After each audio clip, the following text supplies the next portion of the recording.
Hola, Caro. Hola, Diego. ¿Cómo estás? ¿Qué estás viendo? Es un video de mi clase de comunicación. ¿Y sobre qué? Es un praxinoscopio. ¿Y para qué sirve eso? ¿Qué? ¿Es una lámpara o qué? No, en verdad no estoy tan segura, pero creo que lo usaron para reproducir el movimiento. Oye, pero creo que no estás muy segura, ¿no? No, en verdad no estaba tan segura, iba a buscar más información. Oye, y si vamos, yo conozco a alguien que sabe un poco más del tema. Si quieres, le vamos y le preguntamos. Ya, vamos. Vamos, entendido.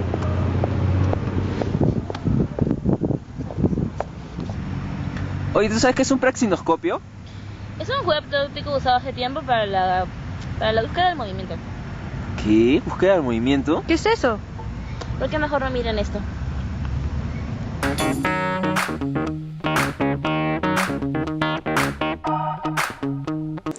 Desde tiempos remotos, la reproducción del movimiento ha sido un tema de interés para el hombre. Es por esto que a través de los años se valieron de diferentes recursos para simular el movimiento. En la antigüedad, el hombre usó el grabado, la pintura y el dibujo, como las pinturas rupestres de la cueva de Altamira, en la península ibérica. Ahí podemos ver una escena de caza de venados, donde estos son dibujados con patas abiertas, dándonos la sensación de que están corriendo. Otro ejemplo es el muro de Trajano.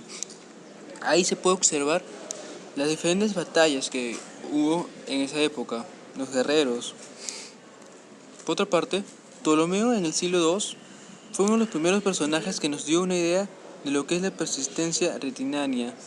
En ese siglo hubieron diferentes cambios políticos y culturales, como los búlgaros emigran a Europa, se levanta en Britania el muro de Britannia. El emperador romano Adriano reconstruye el Panteón de Roma en los años 120. A partir de esa época se buscó ir perfeccionando los inventos y técnicas, como brindarle al espectador una sensación de movimiento. Pues te estaba contando de que mañana iba a ir al cine con Caro. Oye, cierto, hablando de Carolina, ayer vino con Diego, está haciendo un trabajo, y me preguntaron sobre algo de la búsqueda del movimiento. Sobre la búsqueda del movimiento, yo sé algo sobre eso. Porque mira, yo creo que le faltaba un poco sobre los movimientos impersonales. ¿Es algo? Claro, lo que me decías, acá tengo algo de información sobre la búsqueda del movimiento. Mira.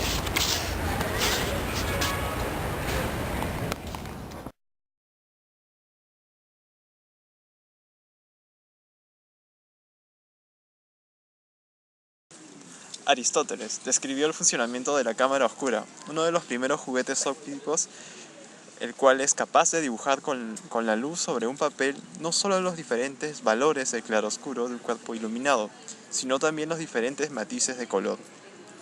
Esta cámara apareció en el siglo IV y funciona de la siguiente manera. Se hace pasar la luz a través de un pequeño agujero hecho en un cuarto cerrado por todos los lados. En la pared opuesta al agujero se formará la imagen de lo que se encuentre enfrente. Más tarde es Leonardo da Vinci, durante el Renacimiento, quien empieza a hacer uso y perfecciona la cámara. Es importante mencionar la cámara oscura, pues fue gracias a ella que se logra fijar una imagen.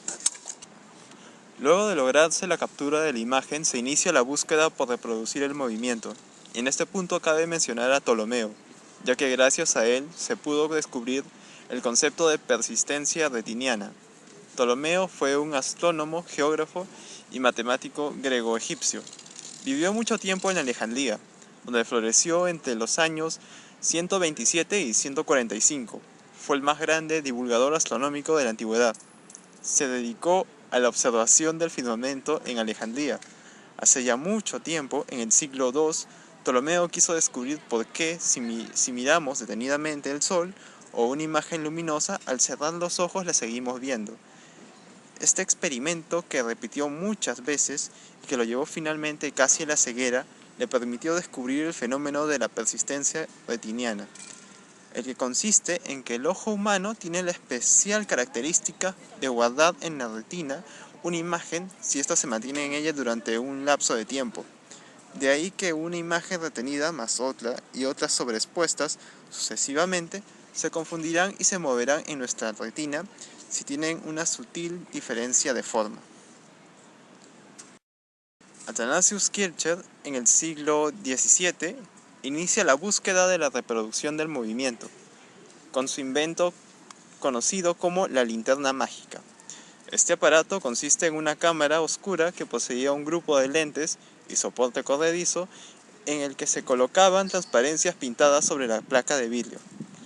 Ante la ausencia de luz eléctrica, las imágenes de las primeras linternas eran enfocadas con velas o lámparas de aceite, y muchas de ellas contaban con una chimenea para que el humo no nublara la visión. Las imágenes cambiaban cada 30 segundos e ilustraban historias, canciones y comedias.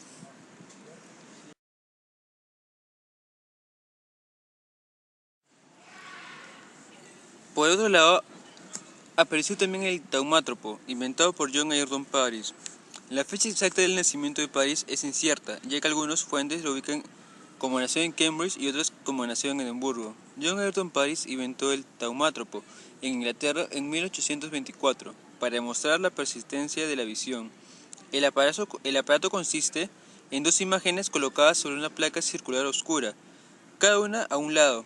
Esta placa está sujeta por dos cordeles situados en ambos costados. Al hacer girar la placa rápidamente, torciendo y estirando los cordeles, se obtiene la ilusión óptica que muestra ambas imágenes como una sola. Más tarde, en 1832, Joseph Plateau, físico belga, quien nació a inicios del siglo XIX en Bruselas, estudia la persistencia de la visión, en la cual explica que una imagen podía ser retenida en una décima de segundo. Si se pasan 10 imágenes por segundo, podría crearse la ilusión del movimiento. Estas pautas serían muy importantes para la fenakistiscopio. Este era un disco de cartón en que uno de sus lados tenía una serie de dibujos que reproducían un movimiento simple, que se desarrollaba de forma cíclica. Tenía también varias perforaciones que permitían una visión continua de la serie frente a un espejo. La aparición y desaparición de las imágenes son fugaces, que al mirarlas genera la sensación de movimiento.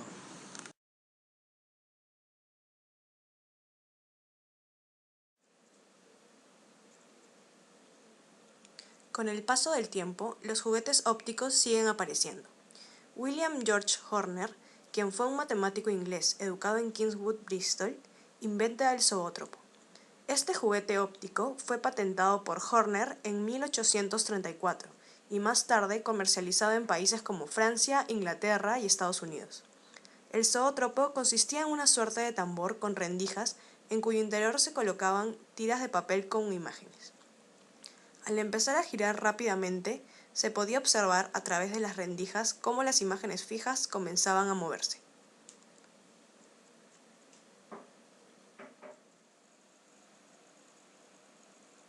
John Barnes Linnet patentó el flipbook en 1868.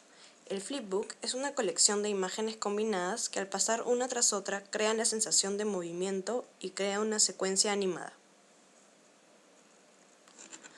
Aparece también en la escena el ingeniero Émile Reynaud.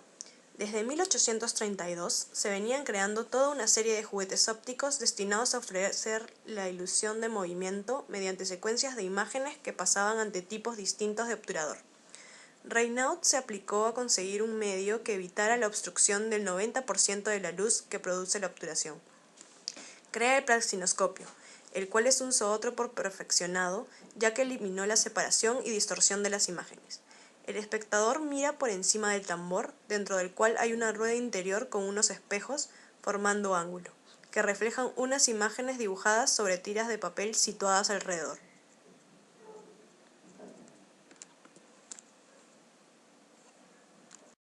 En 1879, Reynaud creó el llamado teatro praxinoscópico, en el que se situaba la acción del personaje en el centro de una escenografía fina. A través de una combinación de espejos se observaba un escenario en el que se movían evanescentes figuras luminosas. Años más tarde, el estadounidense Thomas Alva Edison demuestra un gran ingenio. El incansable inventor creó una máquina que sugería un avance muy importante en la búsqueda de reproducir el movimiento, el kinetoscopio. Si bien la idea de buscar el movimiento a través de una máquina no es original de Edison, es con su kinetoscopio que se pueden crear cortometrajes de 10 minutos de duración, algo que parecía muy poco viable en su época.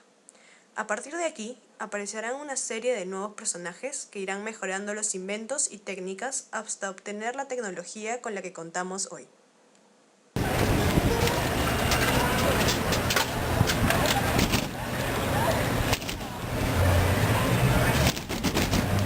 Mauricio, ¿qué haces? Estoy moviendo la máquina porque no me da mi botella, quiero mi trago, mi agua. Hablando del movimiento, Fiorella me estuvo mencionando sobre eso. Ya, ¿yo qué hago con Fiorella? Quiero mi gaseosa. Solo tienes que explicar esto.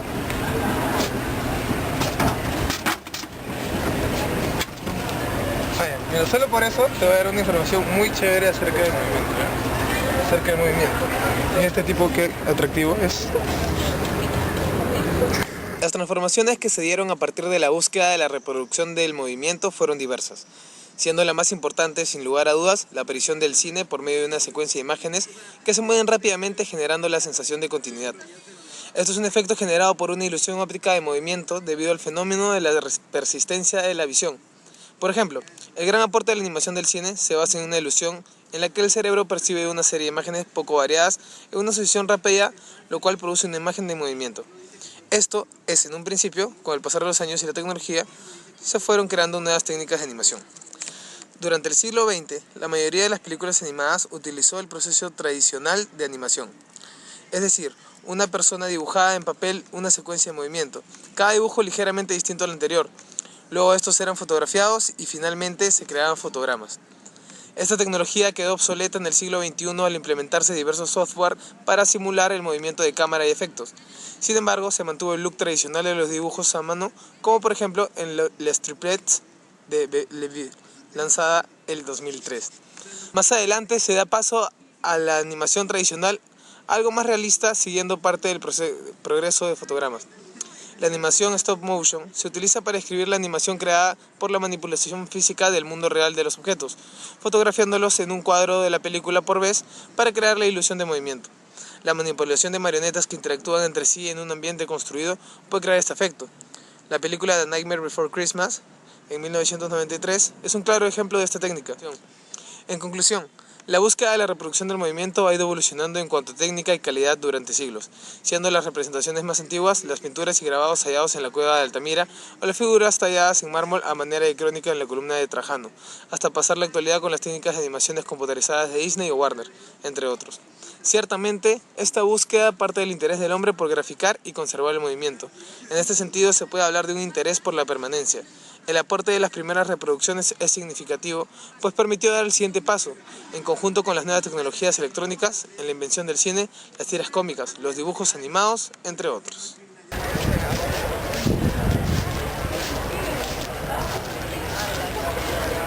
Hola, oye, ¿qué te pasa? Estoy triste porque Juliana me preguntó acerca del movimiento y solamente sé la historia, pero no sé nada del invento en la actualidad. Yo justo estaba investigando eso porque es mi tema de investigación. Mira, te muestro.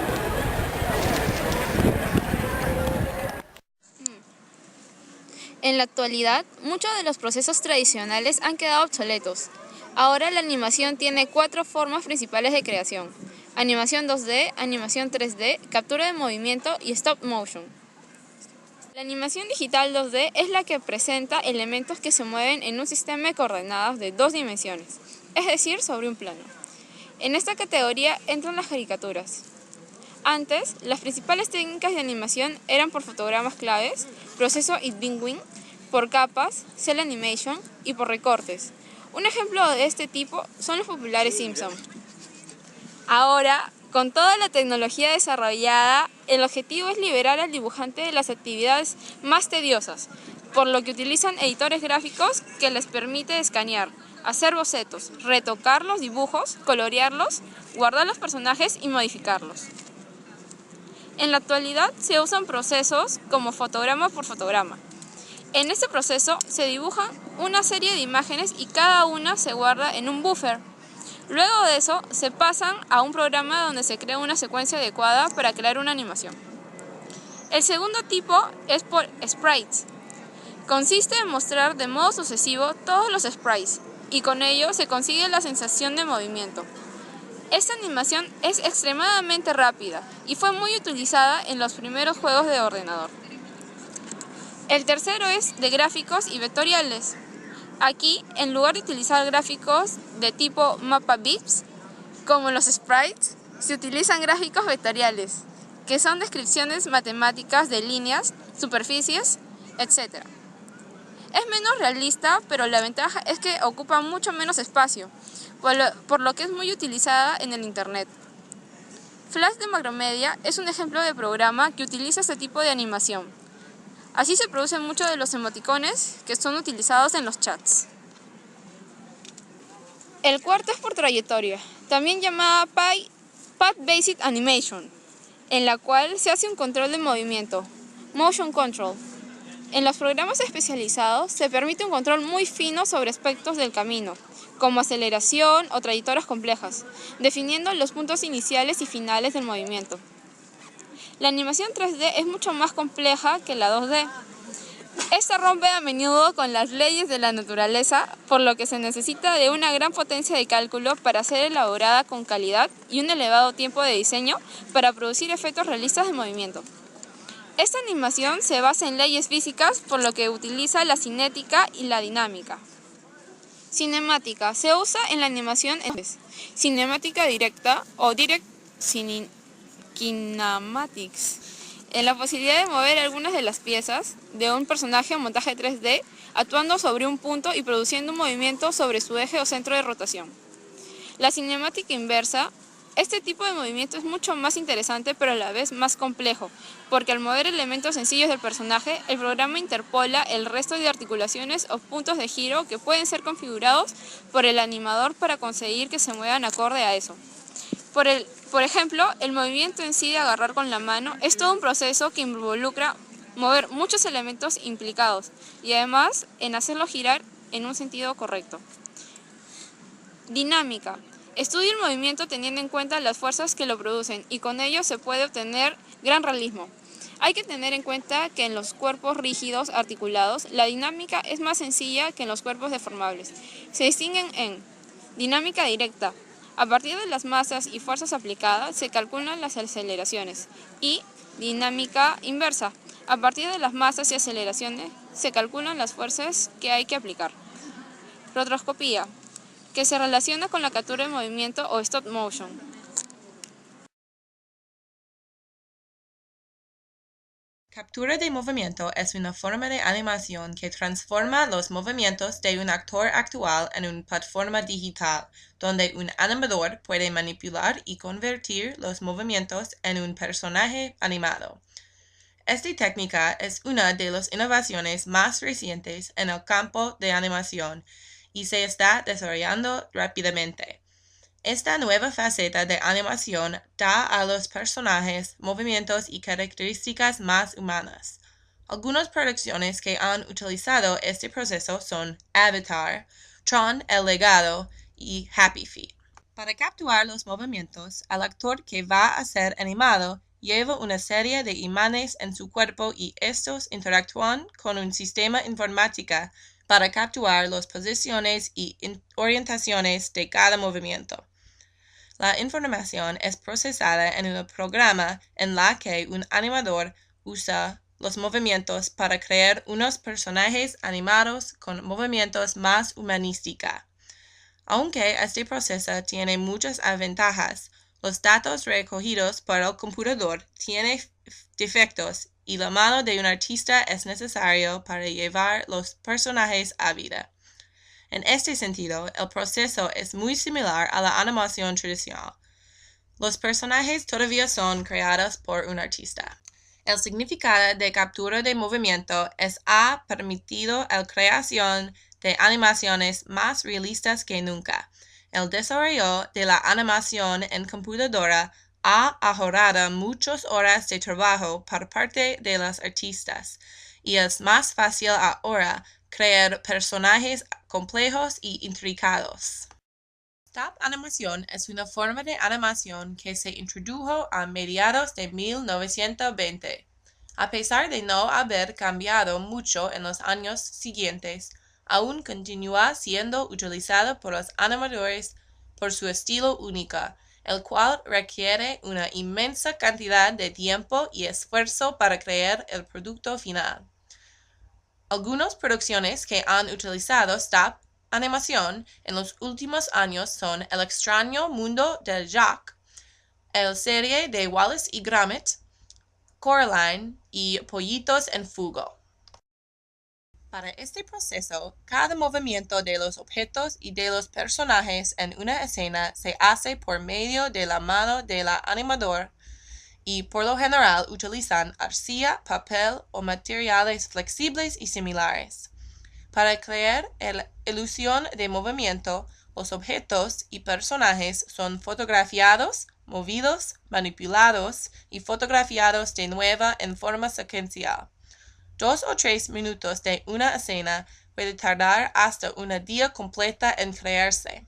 Y para solo 1 segundo de película se necesitan 24 fotografías. Aunque stop animación es más de 8 años de edad, en los años recientes que han resurgido como técnica popular en respuesta a las animaciones de ordenador.